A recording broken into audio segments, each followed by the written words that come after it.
Good evening. This is Dana from NexGen, and we're doing a live with Mr. Maurice Brown, a financial advisor with Edward Jones Investments. We would like to thank him for taking time out of his busy schedule to discuss how investments is an integral part of financial wellness. Mr. Brown's contact information will be in the description below. Before we get started, I would like to introduce the NextGen team members.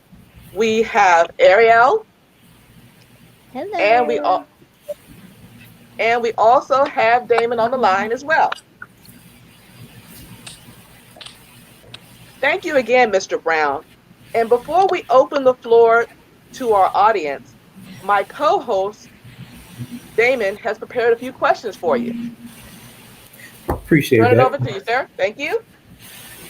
So, Maurice, Mr. Brown, we're going to start off with a few questions just to get everything going and get into the actual area we're talking about. So, to start us off, what is financial wellness, and why is it important?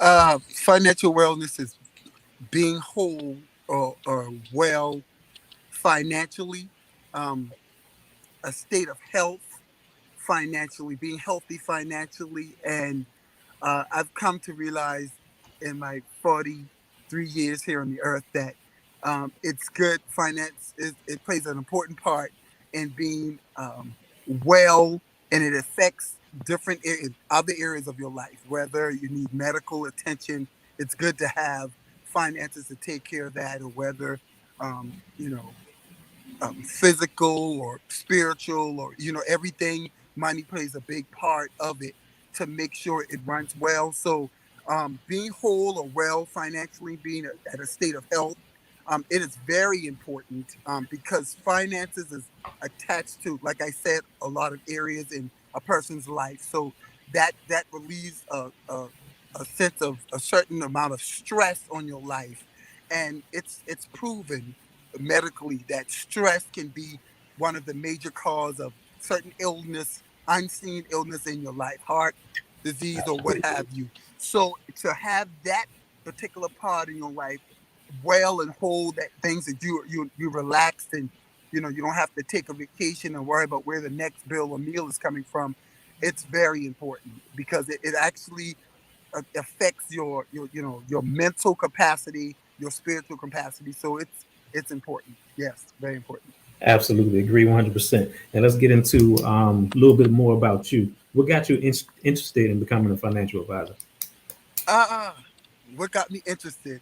A desire to help individuals in a deeper way. I've been. I know that's one of the questions too, but it runs in. But I've been in the financial business for over 10 years.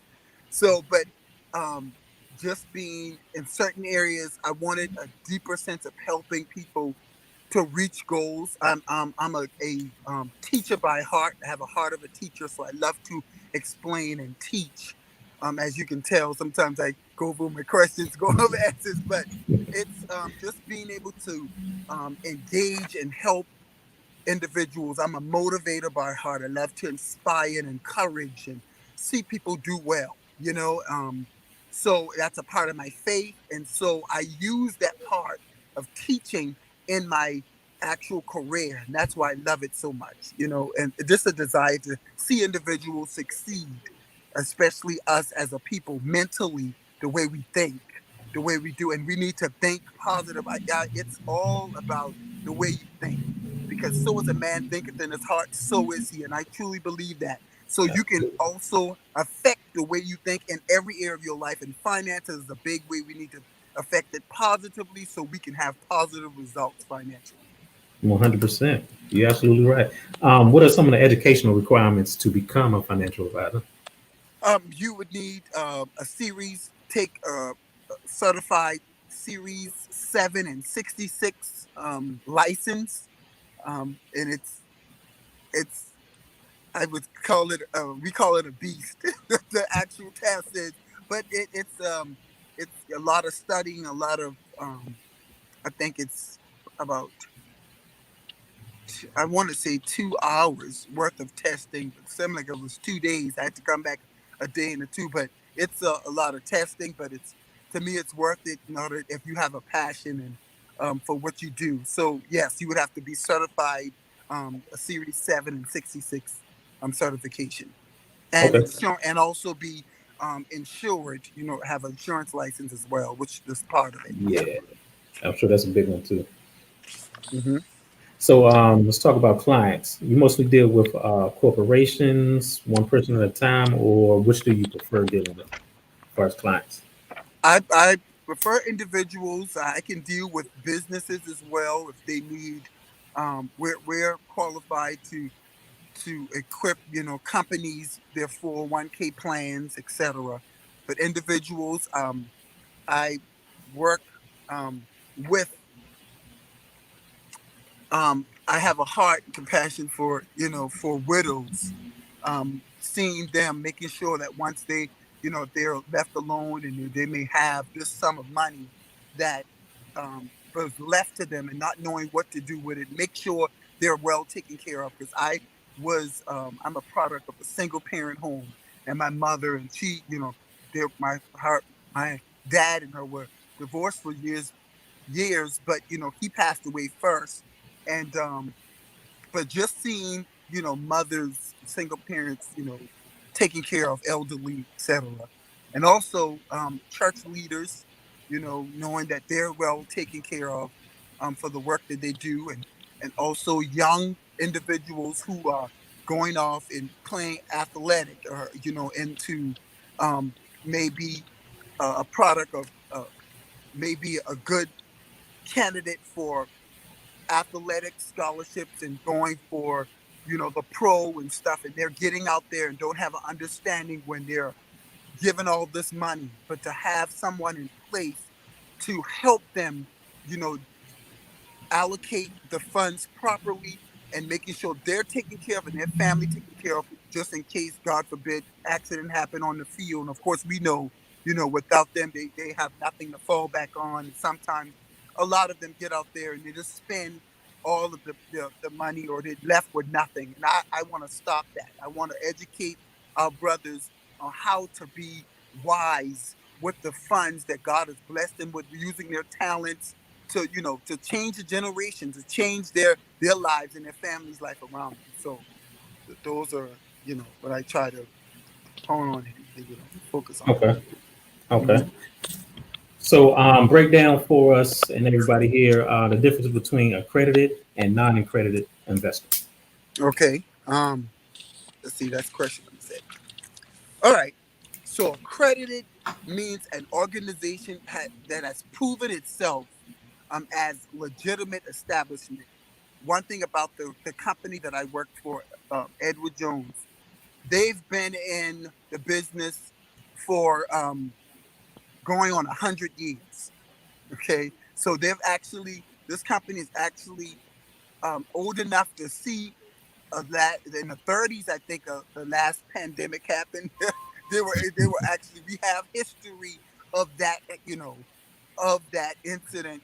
While it was so records or whatever, but their company has been established, and I just like the way that they allow us to really focus on the individual and their needs and their goals. So yes, they are accredited, and so when you are accredited, you have proven a legitimate establishment to do what you do. And so non-accredited, of course, there's no, you're ripe around the ears, like they would say. There's no accreditation Mhm. for it. But yes, we are accredited company. Okay. Okay. Perfect. Moving right along. What is fiduciary and are you one? I am a fiduciary. A fiduciary is involving a trust, especially with regard to relationships between a trustee and an individual. A beneficiary, uh, it's obligated to put the client first. Always putting the client first, and our steps that we follow, even in our core beliefs and our philosophy, is to put the client first. It's everything that we do. Our 5 steps are centered around the financial needs of our clients. So it's what's important for you. That's the first thing. We sit down and listen to what's important for you. Then we help you reach that goal. So definitely, I am a fiduciary. Absolutely. All right. And What are excuse me, fee only versus fee based financial advisors? say it again. Fee only versus fee based financial advisors. Okay. Fee. Excuse me, because I'm here at my son's practice. This is the life that I have. I have kids, so Multitasking. Ain't nothing wrong yes. with But trying to do double duty. But fee base is you when you pay fee only basis when you pay like a flat fee for services provided, paid directly by the clients, and then fee base is you get paid from commission from financial products that you may offer. Um, and so we are. I don't know if you're going to ask that. If not, or if that's your next question, or that. Go ahead right into all it. right. But we are. I'm a fee base. We do have a flat fee service as well. So but we are fee because you can come in. Excuse me. I'm sorry for that. But you can also come and pay for just stocks, and if you want to purchase and you pay for the stocks that you buy and sell or you buy and you tell us to sell. That's our select account where you are in control. Like if say for instance a Uber and you're driving and I'm sitting and Edward Jones is sitting in the back seat. So that's a type of product or portfolio that we do carry to where you have control to buy and sell when you want to. But for the most part, everything else is a fee base. So I the way I get paid or other financial advisors with Edward Jones get paid is by um, it's contingent on how we grow and manage your funds. So it's contingent on how that fee basis, the products that we invest in, and how your fee grow. It never changes our fee. So no matter if I grow the account from 100 to 500,000, I still get the same fee base. But because I grew it to that amount, I'm going to get off of the percentage off of whatever is invested in the account. Absolutely. So I'm So gonna use that allows. Say it again. I was gonna say I was gonna use myself for example. Working with you, I'm on the other program where I'm actually picking the stocks, but you're still advising me on different things as far as the stocks. I'm actually picking them out. Like you said, the Uber driver, I'm driving, I'm in the driver's seat, Yes, but you're still advising me and helping me out on different things. That's exactly. that's So an example if for me. you ask me for any questions or any advice, then yeah, I'm obligated. I'm fiduciary, so I'm going to help you regardless. And what it is, both ways, with fee based, it allows us to not just get your business and just leave you there, but it Right. allows us to know that if we take care of your account, the better I take care of you, the of course the compensation my compensation comes from how I take care of you, because if I grow your funds the way you need it to grow, then of course I get that percentage of what the work that I do. So it allows us to focus and make sure we're doing the right work for you. Absolutely. Absolutely. Um, as far as investments, what's your approach? What's your strategy as far as investing? Do you base it off of more of the client's needs, the client situations, or solely on what's going on in the stock market right now? We we base it off of the client needs, always off of the client needs, what's centered around you, and then we position your investments on it because everybody's different, individual, different age, which we say time horizon, the difference in the time span that you're going to take to retire or not retire, just different things. It's so we factor all of that in, and then that's how we build your investment, because some are more aggressive, some people are more aggressive, some are moderate, and some are conservative. Like they don't want to hardly lose no money or just what have you. So Hmm. we build your financial picture, your profile around your needs and what or you're satisfied with, because we don't ever want to build a portfolio for a client that you're not comfortable with. So we want you to be comfortable with everything we offer.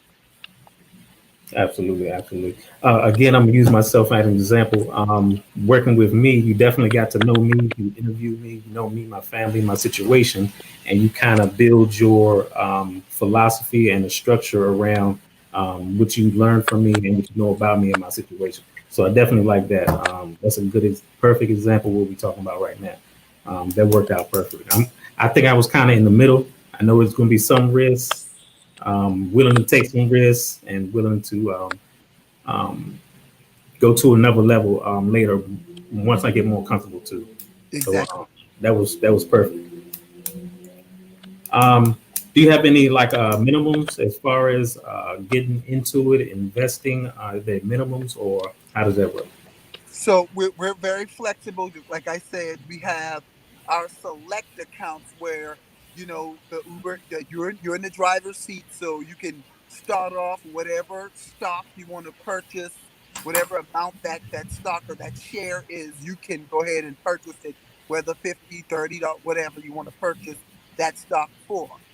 And then we have the other portfolios.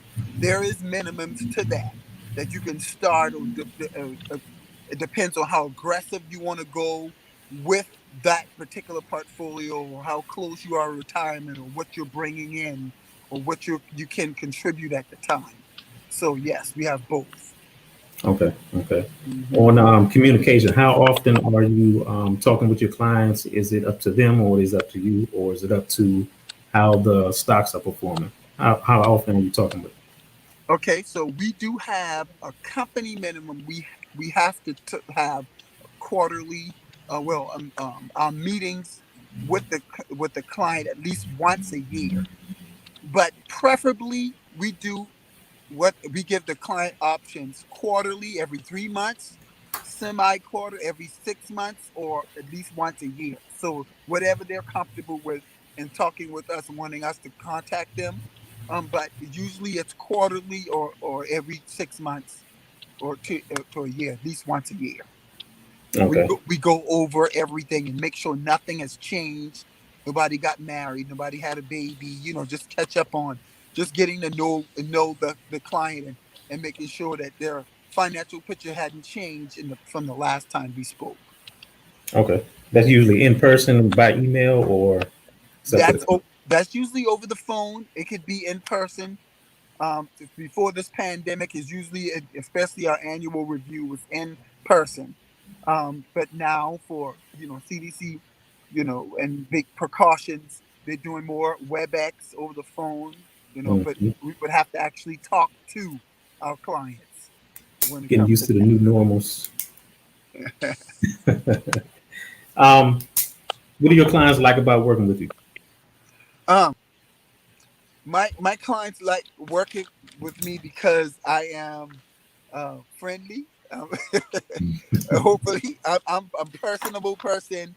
Um, some people say I'm nice, but I show empathy because situations that I've been through, I try to put myself, and I've been in certain situations where taking care of my mom, and paying for the funeral, all of the things myself, and just things that had to deal with afterwards, etc. And not feeling that I had time to mourn, and just different things, life Mhm. that I've experienced. I'm able to try to empathize with my clients, and get to know them, and know that there's different situations and feelings, and people have a heart desire to do better. And so, um, just that, being loyal and honest, and to the point, being giving it the truth like it is. And so, I try to be truthful. Not try to be. I'm going to be truthful and let what it is. And if this needs to be done to help you reach that goal, I don't mind telling you that. And I have a passion for that. So yes. I would also say can answer that question too. Definitely communication. Communication is a big thing with me. Retired military, so that's always a two-way street with me. I never had no problem getting in touch with you, for, whether it's email, phone call, or anything. And when I do ask those crazy stock questions, you don't have no problem with answering, no matter how many times I ask you. So I am 100% good with communication with Yes, sir. No problem. you. I got you back. How do you measure success with your clients? When I help them reach their goals, I measure success by seeing them reach the goals that they're coming in with. Just like you say, making sure I stay in touch with them, and walking. We partner with them throughout life and throughout their ups and downs. And I count that as success, because if I can just be a small part of them reaching or making a right decision, or helping them relieve a stress that they've had on them for so long, or pay off a bill, or reach whatever goal it is, whatever step or milestone that they need to reach. I count that as success, because I feel I have a passion for helping others. And so when I do it in any level of my duty as a financial advisor, I count that as a success. I really do. Absolutely. Mhm. Absolutely. Do you work with a team? And if you do, what is everybody role within the team? Um, I do work with a team. I have two branch office administrators. There are two advisors in our office, me and another gentleman on the other side. But we have two branch office administrators. So we do work as a team. Yes, and the roles that they play are, making sure things are, the requests that clients have made, or we put in the paperwork, the administrative work of the office, while I remain in touch with my clients, and I'm making sure that their needs and what they're requesting is going through. We also have a team of professional specialists in the back office, 90 acres worth of individuals that all they do is sit in front of they know what's in and out, what stocks, what companies are doing, what managers that they have, the changing managers, what's going on within and out that company, what's going on around the world. So that affords me the benefit of sitting in front of my client and being the face of Edward Jones, making sure that I empathize and understand and get to know their family and friends, and make sure things are transferred right, whether it's estate, transfer of wealth, and wealth enhancement, wealth protection, all of this, just making sure Mhm. things are done to the best of my clients' needs. Okay. Okay. As far as when you're giving advice to your clients, how does it tie into the tax situation?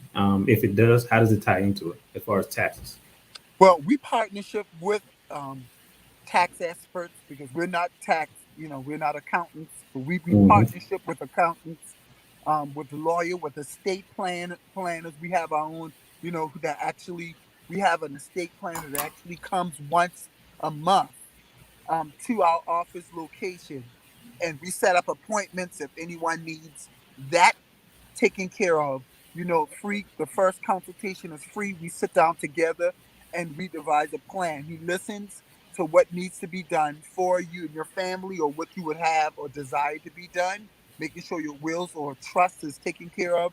And so we partnership with others to meet whatever need that you have, whether your taxes or state or etc. Okay. Okay. Mm-hmm. Is there anything else that we didn't cover that you want to share or put out there? Well, um, and I know that for my experience in it, as for our cultures, some may. I have a passion also to help individuals break the cycle of paycheck to paycheck. Because sometimes the individuals don't even see their way to even save for an emergency fund, or to Hmm. put that money at a place where it can grow for them, or sit it our money market account, which gives you a better dividend and residuals than your regular banks do. And so, just to help them to establish that process of breaking that cycle and putting away funds to even save for an emergency. And then on top of that, building your 3 buckets of, right now, later, and, for your future retirement, buckets and accounts, just to see yourself break free and set yourself up financially, that it can be done. So I've established a kind of a process to help individuals get to that point to where they can feel like they can invest and they can have options and just don't rely on your 401k to do everything, but also to have power over what you possess and what you can achieve, having power over that. So um, I do have that, and I'm currently working on a website, so where when those individuals come and ask that question, I can direct them to that website, my own website, business, so they can go ahead and obtain that knowledge of building that process of setting up themselves and their family to change your family tree. Mhm. So many to say you're born into poverty, but you don't have to stay in it. You can break that Absolutely. cycle and you can change your family tree and change your projective of how your life and your children's life is going to be forever. So that it's just, um, you know, I get passionate about that. You So good. there's You some you say you are interesting. 100% right, 100% correct. Sometimes you Yes, got to be that person to change that whole generation. yes, The next sir. Yes, generation. sir. And I truly believe that you don't have to stay in the same situation that you're in, but you can definitely be the person that makes a change. Yes, sir. And nobody can hold you back but you, because just like I said, so the man thinketh in his heart, so is he. So whatever you need to do, that's right, that can make that change, you can do it, because your mind controls basically everything. So where you are right now in life, your thought process brought you to that point, and that's what I believe. So that to enhance that and build that mindset of individuals to get to that point to where they make that change, that positive change, and showing them the steps and the way to do it. That's Mhm. that's a passion of mine. Absolutely, Yes, absolutely. sir. Does anybody else on the panel have anything? Hi. I did. I'll turn it over to Ariel before I speak. Oh, sure. This was absolutely amazing. I do see that we did have a couple of questions from the viewers. I will pick one of them. Should everyone have a formal financial advisor? That's a really great question.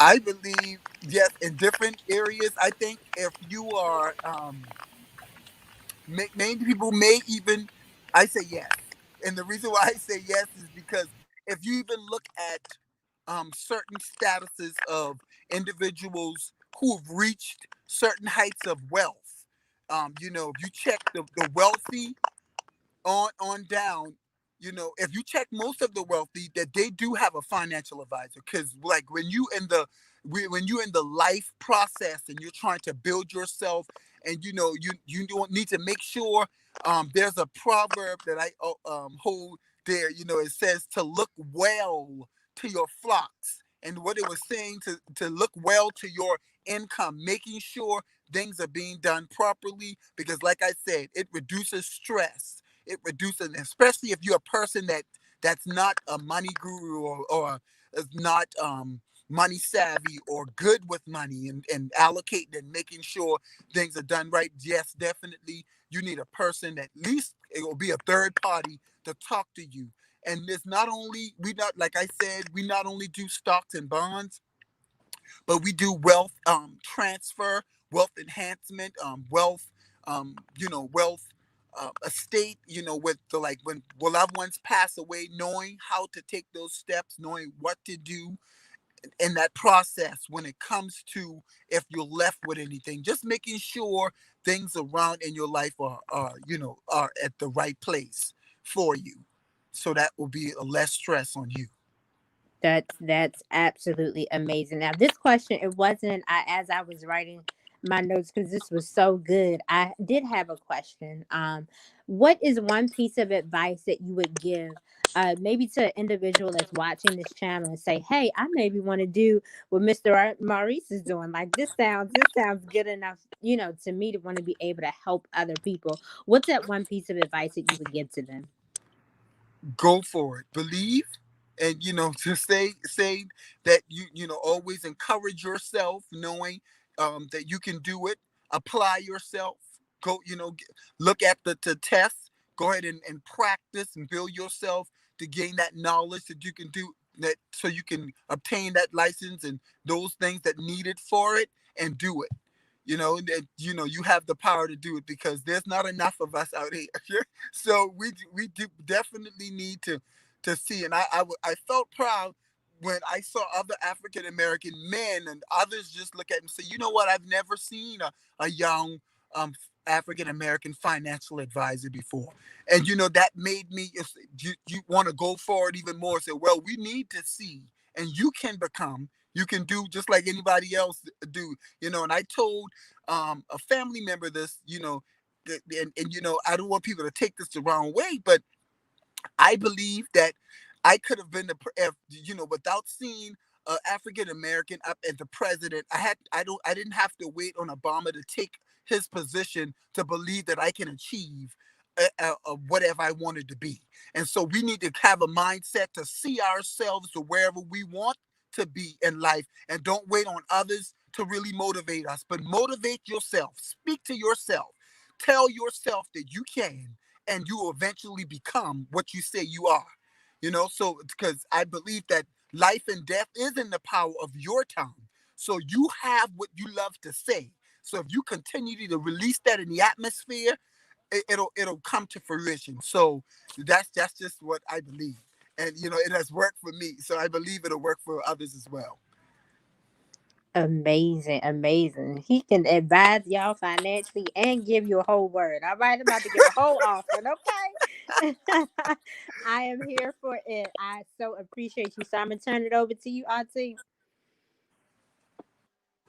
Thank you, ma'am. I do have a couple of questions.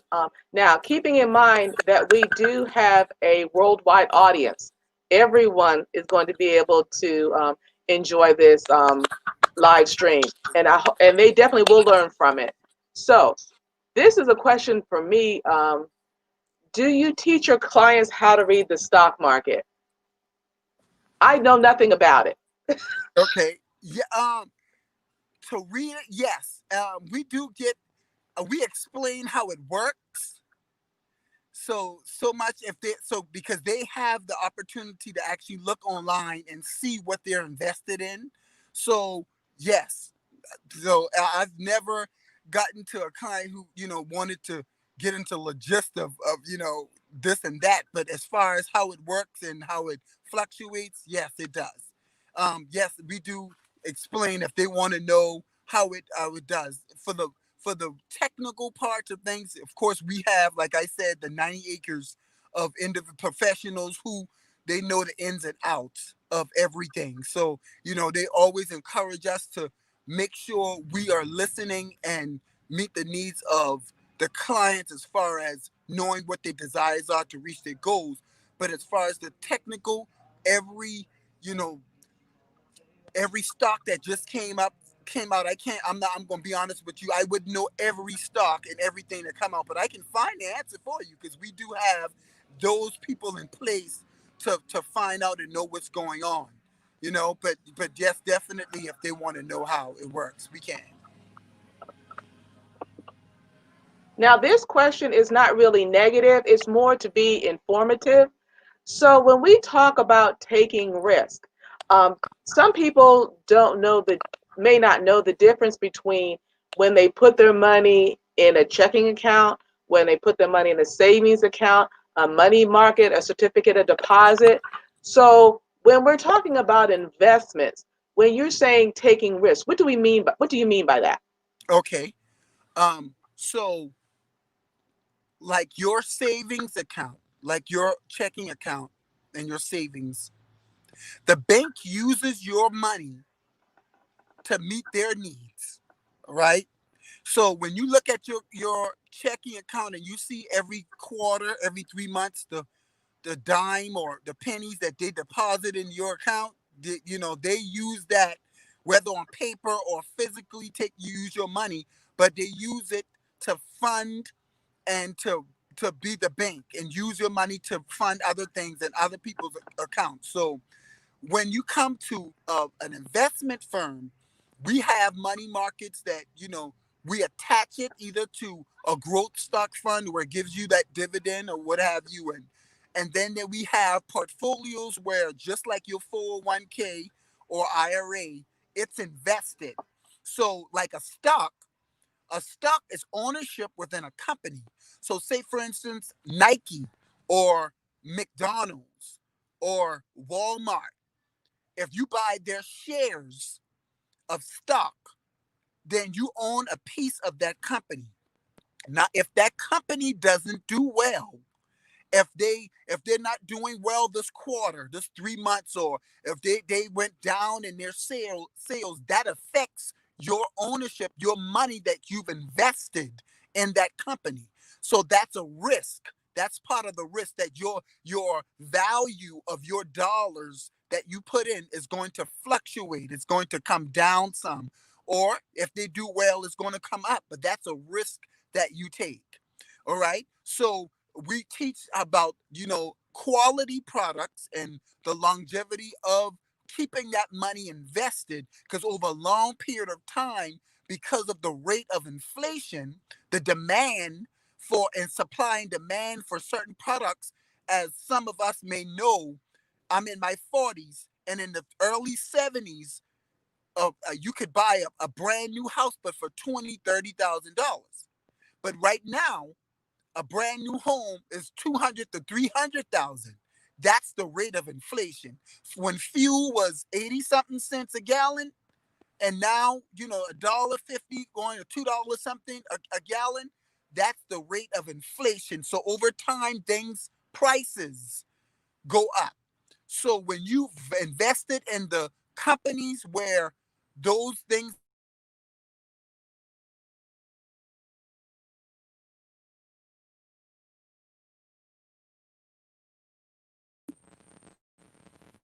can everyone hear me? Yes, you blocked out just for a couple of minutes, couple of Okay, seconds. I'm yes. sorry. The spam called me. The spam called me. I apologize about that. But yes, so as those things go up, then your money that you've invested in that goes up. But there's a possibility that it can, the demand for that company or their products could be down some. So that's the risk, that it fluctuates with your funds, the value, that share of that stock. So that's the risk that we're talking about. Okay, thank you so much. Yeah, because I always see when I go to a bank or credit union or what have you, that when you have investments, they say that there's certain risks. So it may not be that it goes away; it just may reduce itself in value, just like you said. Yeah, exactly. Like for those who are in real estate, like they'll tell you buy a home for 150,000, and the value of the real estate goes up to 180. That's a time, and if I give an example, it went up 180 this month, and next month it comes down 120. They'll tell you don't want to sell when it comes down to 120. You want to sell when it's up to 180, because the value has increased. But we can't say that value is going to always stay that same. So that fluctuates because of the market of that particular, of the home. So that works with money as well. Yes, ma'am. Okay, so I know that it makes sense to buy low and sell high. We say it consistently, but for some reason, I don't think people get the memo. What do they mean Exactly. when they say buy low and sell high? Okay. So really, it means exactly what it says. Buy low. Like if you have a share of stock or item, if let me, I like to use examples. So if um Nike share or Verizon share, or some type of technical phone or whatever's in right now, it's the share of stock is $1,000, right? And because it was $1,000 a share, for one share was $1,000 before the pandemic. So after the pandemic, when it came down to $500 a share, if the normal range for that share of stock would be $1,000, but it has dropped because of whatever, that you buying that at lower than it would normally be, right? So you would purchase that at $500 a share. So a savvy investor, when they see that, people who understand the market and how it works, if it's 500, they may buy 2 shares, or they may buy 10 or 100 shares at that price, because they know that it dropped. So when it comes back up to its normal and above, you look at the history of the company, or how long it's been in business, and the value of what they're doing and what to look forward. If you know they're going to do things even better, then that would be a good purchase to purchase that. And when it goes up, you make double, of course, on what you bought it for. It would be worth more in the Okay. future. Yes, ma'am. Okay, so I saw. Okay, I get that. I love that analogy. So let's say that I bought the Nike share for, let's say, $1,000 a share, and then when things started going south, or not going south, but going in the negative, then I Depreciating. sell it for 500. I did just the opposite because I panicked. So That's it. I bought high and sold low. That's it. And so this is what I try to encourage. And when I walk people off the ledge, when they want to jump off, because everything is, the media is saying, going haywire, and run and sell. Oh, to do this, the market went down 500 points. Listen, calm yourself down. Think clearly. Take a breather. And so, because sometimes, just like media is getting paid, they get paid to hype everything up, to blow it up. Take your time. Revisit your goals. What do you have this money here for? Is it for long term? Is it for your retirement? And if it is, if you got 15 years to retirement, why are you worrying about what's happening in this 1 year period? You got 15 years to go. You still got 15 years to invest in it. And sure enough, history has proven things change within that time span. So yes, ma'am. They go off, and they just sell out everything when their prices has dropped. But you don't sell when it's dropped. You sell when it's increased, when it's higher. And then we encourage people also to wait it out. Look at your time span, and just to have those buckets of money. That's where you need. Is it a right now money? Is it an intermediate money? Or is it your long-term funds? We try to emergency funds, use that when it's time, when you want to do something, or you have that in place for you, but yes, definitely don't jump off the ledge too quickly. Okay, yeah, that makes perfect sense. So, people, you sound very you sound very passionate about what you're doing, and I appreciate you taking the time to sit down and talk with us, because a lot of times people don't think about stocks, or they give the stocks over to someone, and they are what I call a passive investors are okay, but to the fact that you're giving this person money, but you're not paying attention and being knowledgeable, or like you said, they're watching the TV and they're becoming a little bit too knowledgeable in the wrong direction. Exactly. Yes. So So savvy investors, they do just the opposite. So we've learned in school, and you would learn this when you take your license, that they actually call it a theory. I can't remember the theory right now. It's of mine, but what the theory is, that what the savvy investors do when people run away and pull out their money, they actually go to that particular item and buy it up, and then they would make the double, and we lose out on when it recovers, when that particular stock or whatever recovers. So we don't go off with the media, just having that third party, that advisor there to advise and to talk to you about what's going on, and and how the history of it. That's why we research what we are investing in, and we give you our opinion, as Edward Jones have an opinion on the longevity, the growth history of that particular company, and it allows you to know the quality of that company, that if it's been around here for the 30 some plus years, most likely they'll be around a few years more, but we also give their opinion to let you know what's going on with it, with that particular company. Okay, and then based on that, I put down that the media is not your financial advisor. They don't get Definitely paid. not. Definitely not. Definitely not. Yes, ma'am. They get paid to hype you up. They get paid to make emotions happen. They get paid to feed you fibs. Sometimes everything that you see on the media is not true, and so, to get the true detail, this might be half of the truth. So it's very important that you do your research, or you ask your advisor of what's going on, and because that's what our professionals, the 90 acres, get paid for, to research. Right, because I was thinking about your analogy, and you were talking about, so if I'll just use me for an example. So if I have my $1,000 stock at Nike, and I watch the news and I panic and I sell it to someone who buys it when it gets to 500, and the person on the other end buys it, I sell it to them for 500, they buy two of them. So they take that 500 and it grows when the market comes back up again. And I just lost out because I sold low. And then if I try to buy it again, it might be up to 1,200.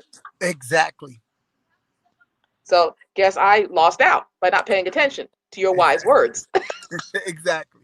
Yes, ma'am. So I have a particular client who a particular item, and I like to use for example, because it was around 800 something share, started off, and by the time they had a split, which you could see, this was Tesla. They had a split that came up. So by the end of that, when it came down to split, those shares that he had was worth over $3,000, and he purchased it around 800. So that was a well smart purchase that he made, and so just those things is just understanding how it works, and working it, so knowledge is definitely power, and Okay. but it's not only that, but it's applied power. If you apply that knowledge, that's what gets you to where you Right. need to be. Well, what is a, now remember, this is for beginners. So what is a split? That's when the stock splits, and the share that you have is now worth more shares, because the share got at such a high value that they give you more shares but at less value. So one split into 5, or one split into 4.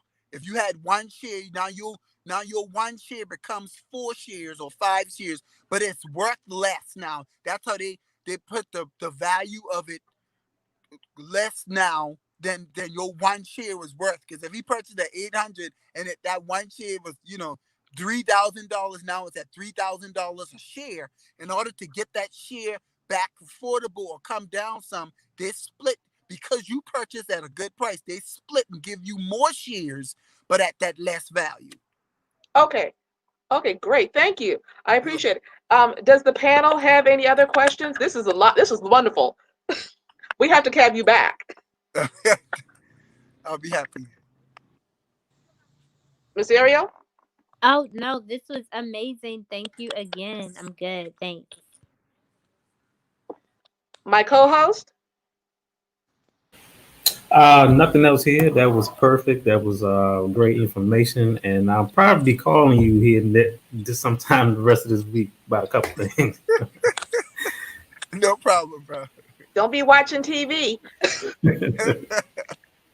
Okay, I'd like to thank my NexGen team and the audience who provided questions. And I definitely want to thank you, Mr. Brown. I know you're multitasking. We're going to give you back to your family, and we will put your contact information in the description below. Thank you all. Be safe out there, and we appreciate your time, and have a great evening. Thank you for the opportunity. Y'all make your day great. Bye-bye.